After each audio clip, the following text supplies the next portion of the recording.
Hi, and welcome back to TezAsia Hackathon. Today is actually the last day of the workshop, and on today we are actually going to have a workshop on building D5 on product on Tezos in a month. So we have a special speaker and instructor, Mr. Bernard from Plenty D5, where he will tell you more about what is Plenty D5 and what is the protocols and what you can actually do on this on platform if I'm not wrong. Yes.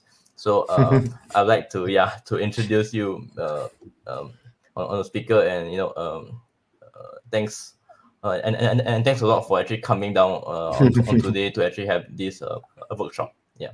Thank you for your introduction, man. Should I just kick it off? Yeah, sure. You can Okay, just take it cool. on for me. Yeah. Okay. Awesome. So thank you for that nice introduction. Um, I'm having a presentation about how to build a DeFi product on Tezos in a month. Well, uh, a lot can happen in a month, but building like a final product in a month, that's definitely a big challenge. I want to start off with a little bit of an introduction about myself. I started in blockchain around 2015. I found about Bitcoin, and I really liked the philosophy about behind it, the technology, and then Ethereum came along, and I became really excited, and I could now actually code on a blockchain. I have a background in software engineering, so that got me really excited.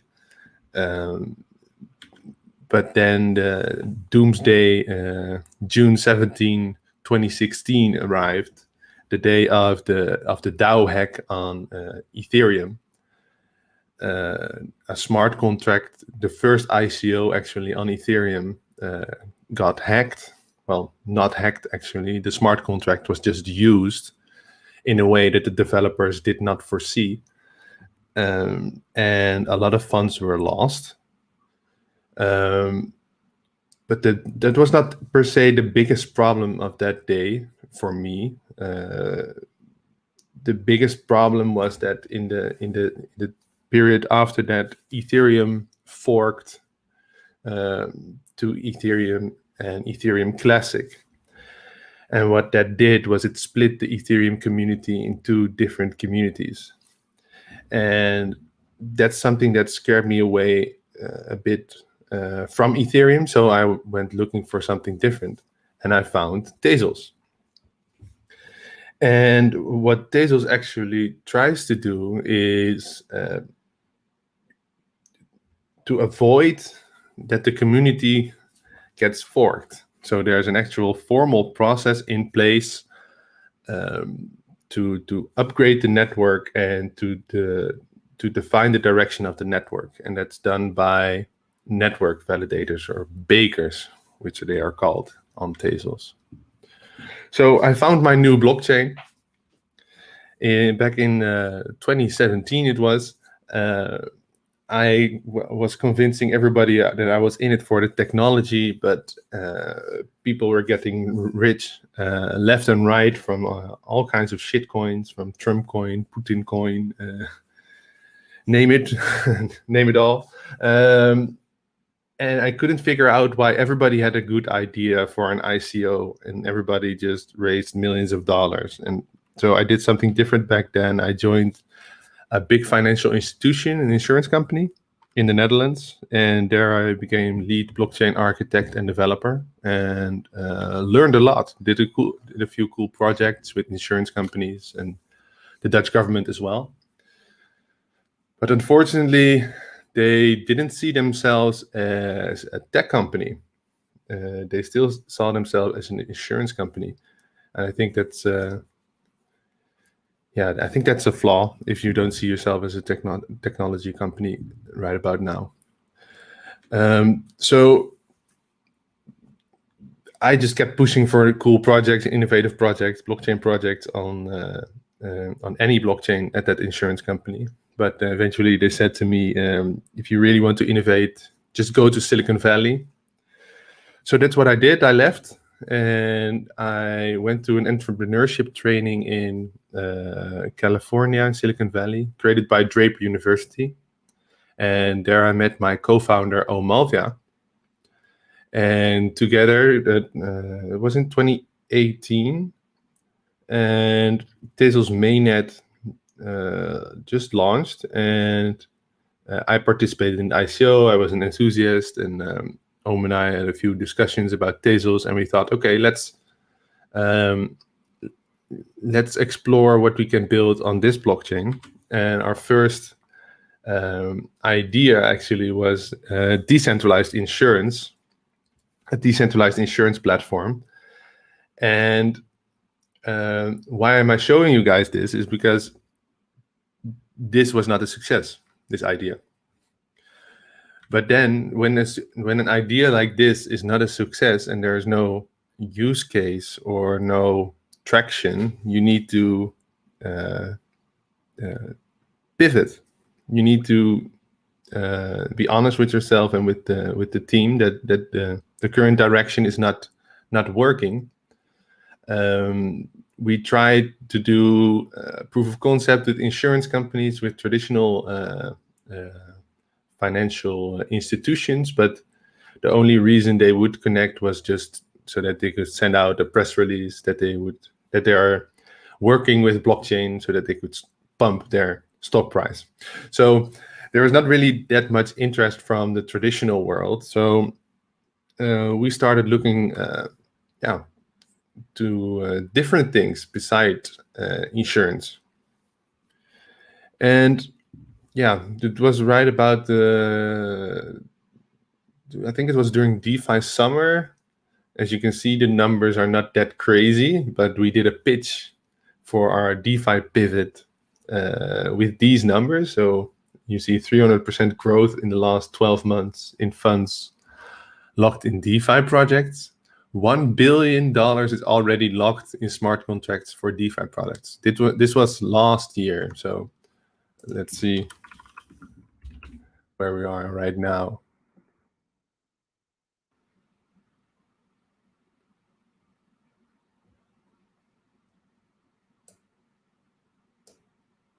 Okay, that's quite a high number compared to back then. So you see, there's a huge amount of growth in the DeFi space, and that's what I also want to point out here. It's like we thought this was a good idea, an insurance marketplace, but the market decides for what products succeed and which don't. So we started developing DeFi products on Tezos. We've been working on since last year. We've been working on a coin project that is still in stealth mode, but will be more info will be shared soon about that. And we did other research into a smart contract wallet and also into this product called Stake Pool, where you could bet using your Tez if the price goes up or down, while still delegating to a bakery. So this all works, but what we've learned here is that the return was not that interesting for a user to actually use the product more often. So it was a great learning experience to build this, actually. But if I look back at it now, it was just another step in the direction of eventually plenty. So currently, what are we building? First of all, we have the tester suite for developers. We've created a few testing tools, but our biggest open source project right now is Tester Dart. And that's a Tezos library in Flutter, completely open source. And we use it actually for the Nan wallet. And it's an easy to use mobile wallet, which will be the beta is already out, or the alpha, and users can use it on Android, and soon we'll release an iOS version and a new version for Android, which both have beacon support.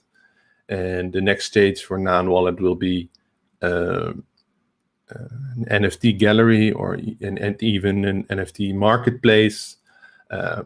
Plenty smart contracts integrated into non-wallet so that you have everything just on your mobile phone in one place. Then Plenty DeFi. It's quite a funny story, actually. I think it was in May when we got in touch, Ohm and I, with Joseph Holm and from Draper Gorham Holm, the Tezos investment firm. We read about them before that they got some funds from the Tezos Foundation, and they were interested in the Tezos ecosystem. So we started talking, and we thought about how can we kickstart this DeFi ecosystem that has been such a success on Ethereum. So we started looking at projects on Ethereum, even on Binance Smart Chain, or on Polygon, and we started looking, okay, how does capital move from one platform to the other? So basically, when you have the right incentive, people will come. So we saw with our previous product, Stake Pool, is that the incentive was not high enough for getting users activated or engaged. But on Plenty, we set a really high reward rate in the beginning to attract liquidity providers, and that worked. We started with let's see if I have the old website open here. Yeah, so we started with these 6 pools. We wanted to do wrapped link and wrapped matic and a form of wrapped ETH, because this requires users to actually wrap their assets from another blockchain to Tezos, and it gives an actual use case for the wrap token to be used. So before this, wrap link and wrap matic on Tezos, you couldn't do that much with it. But now there's an incentive for users to wrap their assets and stake them on Plenty and earn interest. So this was the first stage of Plenty DeFi before we launched our AMM. And just yesterday, we launched our AMM. So what I also want to point out here is we launched the product, Plenty, and it did not do that much yet. You could just stake single assets, and you could stake LP tokens into one farm. That was it. But the incentive attracted a lot of usage and liquidity, because it was the right combination of incentive, technology, and community. It was just the perfect storm all coming together. So what was I talking about? Let me see.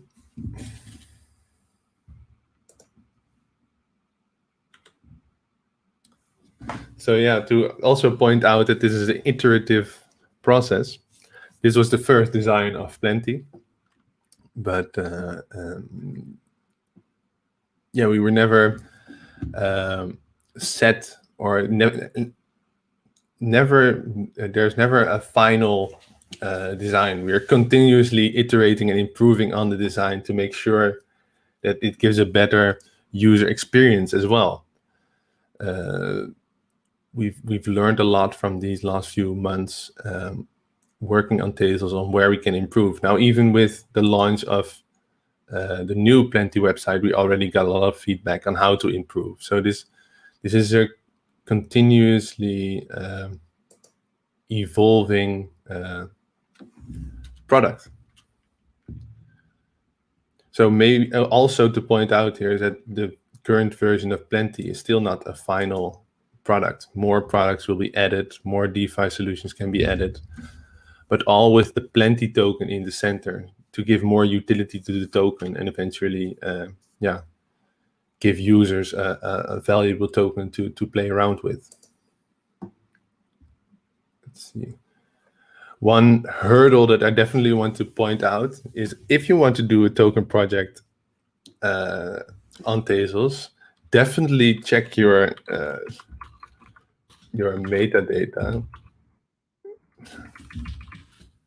with this tool, TZ Comment, when you deploy your token. So when we deployed our first token, we had some issues with this and we had to redeploy. So definitely check out your metadata before deploying. That's something we learned during our development. And let's see. An important point to make out is audits. Our audits are publicly available to review. And just as you're starting out on Tezos, it's a good practice to at least review our audit reports, but also review audit reports of other Tezos companies and see where they struggled or what they've learned in the audit and how they solved certain issues. Because this is we are all part of the same community and all trying to make better products for users. So in the end, the more you are aware of the challenges that other projects face, the better we can grow as a community. So definitely also when you deploy or start a project, also get an audit. They don't have to be crazy expensive. Just an audit can really help with understanding where your challenges lie in the development process of your smart contracts, at least.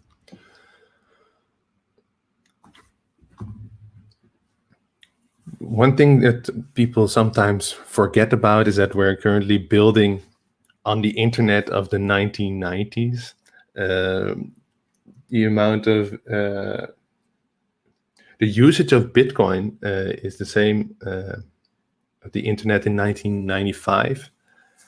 And if we keep growing in the next 4 years, the usage will be like the internet of 2004, just in 4 years. So I think blockchain itself, or DeFi, will grow even faster than that because of these crazy innovative, fast iterating projects on blockchain. So yeah, what else can we point out here? One thing that I want to point out here is DepRadar.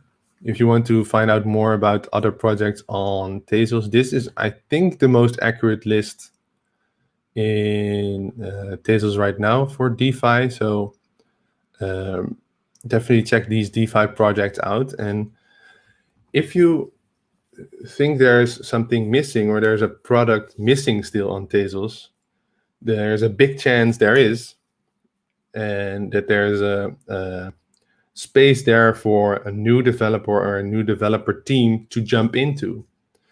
So if you are launching a new project, definitely don't overlook Tezos, because there's still a lot of space. The community is very supportive, and the technology itself is next level, even pointed out by co-founders of Ethereum and Polkadot, that the governance system of Tezos is something that not many blockchains have. So it's future proof. So we see a lot of hype the last 1 to 2 years, a lot of marketing by a lot of projects that don't really have that strong technology. I think that will eventually level out. because Tezos is really sound technology and future proof. For example, if you look at Ethereum, the length of or the duration of the upgrade process from ETH1 to ETH2, how long? 4 years has it been now? And Tezos has upgraded 7 times since then. So it's a system built to last. So it's definitely a good place to get started on your blockchain journey. And if you don't want to start something for yourself, we are also hiring. So if you want to join the fastest growing DeFi project on Tezos, definitely send me a message. I have my Discord server here, my LinkedIn, Twitter, Telegram. Definitely shoot me a message. We want to double in size ASAP. So we're looking for DeFi engineers, front-end engineers, back-end, everything, full stack designers. So if you're interested, or one other thing, community managers. If you are interested, definitely shoot me a message, and we can maybe build a new DeFi project together in 2 weeks instead of a month this time. I think I'm done, sir. Oh, oh hi. Okay. Yeah. So, like what you say, like I would like to like ask some questions on DeFi. Perhaps more towards like there are other for protocols that are building things as well. There's Uniswap in Ethereum, and there's also the Pancake Swap or things like that. And what other like products or or the apps do you think new users can actually build on to actually compete with them, to attract attention, like in terms of like or various things like liquidity pool and things like that? What do you think is like the main thing that lacks in the system here now? Yeah, so what we do on Tezos is we think too much about Tezos. We think too much about serving the Tezos community and pleasing them. Of course, there's nothing wrong with that, but we need more influx, more liquidity, more users from other chains. So what we try to do with Plenty DeFi is we try to incentivize liquidity from other blockchains. That's why we yesterday launched a trading pair of Plenty W BUSD and Plenty W USDC. There are two stablecoins. One, USDC is multi-chain now, but BUSD is from Binance Smart Chain, a very active DeFi blockchain. Well, I don't think it's that decentralized, but let's let's not dive into. Yeah, it's Fi, CFI maybe. But yeah, we need to incentivize that bridging of that liquidity. So that's why we created those pairs to start with and created farms for that as well. And stuff like the wrap protocol can really help with that. I think there are other bridges on Tezos as well, but more this a way for users to bridge assets really fast between blockchains. That could be really helpful. The wrap protocol is making a lot of progress in that. Others like Uniswap. Like we use the white paper of Uniswap v2 to build our AMM. So all this research of Ethereum is there. So definitely go if you are inspired by a project on Ethereum, let's say Uniswap or Bancor or even PancakeSwap, which is just a fork of Uniswap, I think. Read their white paper and try to recreate it in Tezos, because building it in Tezos is something completely different. If that's one of the limitations for Tezos, but also one of the strong points, because if something on Ethereum is if someone has coded something on Ethereum, you can easily deploy it also on Binance Smart Chain or any other Ethereum compatible or EVM compatible blockchains. That's in itself good for growth, but being EVM compatible is not like the holy grail or something. We need to build more from scratch on Tezos, but that also means that we can build it in a better way, and it's a totally different way as on Ethereum. It definitely has challenges, but also pros. I see. Okay, thank you. So it's more like, what do you say, for like Ethereum and Binance, and now if I'm not wrong, there's a have a hype or there's a hype on other coins as well, that they're going to release their own exchanges and DeFi as well. So or perhaps like what do you, I mean, in the future, what do you actually think of the future for Plenty on DeFi?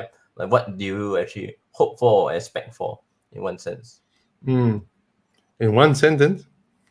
Oh no, I mean, in one sense, yes. Okay, yeah, okay. Well, I hope it keeps growing. I hope that there's not too heavy regulations suddenly coming from certain countries. Like the USA is doing some stuff. But yeah, I think the best way forward is to let innovation do its thing, and innovation thrives in freedom.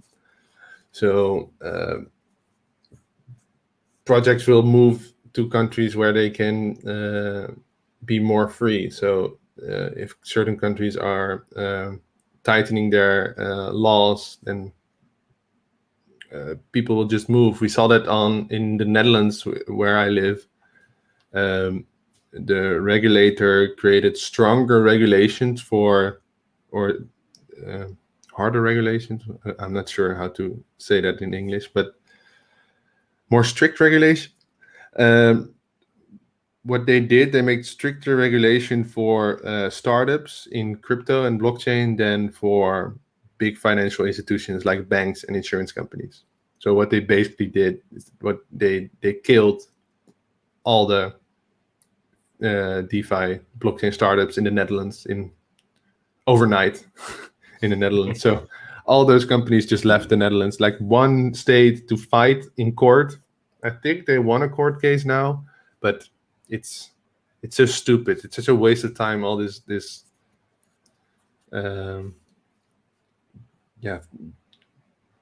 the need for there. I understand the need for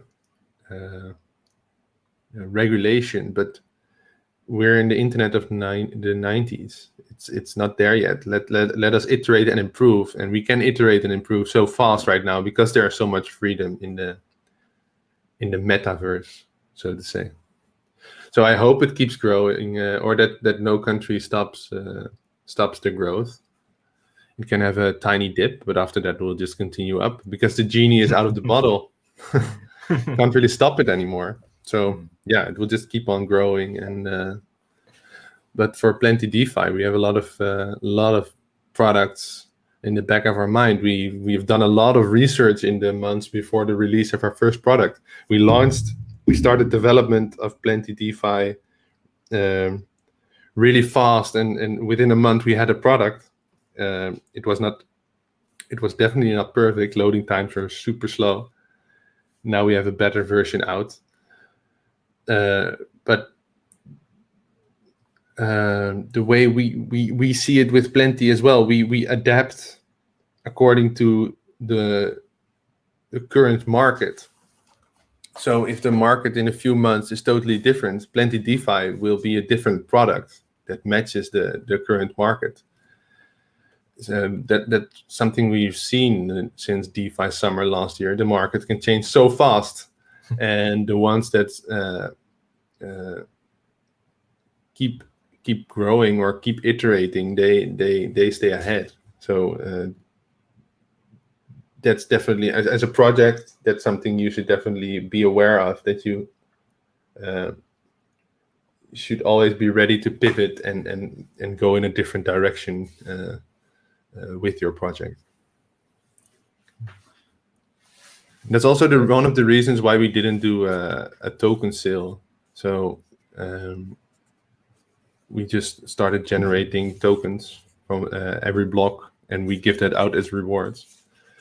But we didn't want to do any token sale, because then if you sell tokens, then investors may come and say, hey, you promised to develop this like 3 to 6 months ago, but the market is totally different at that moment.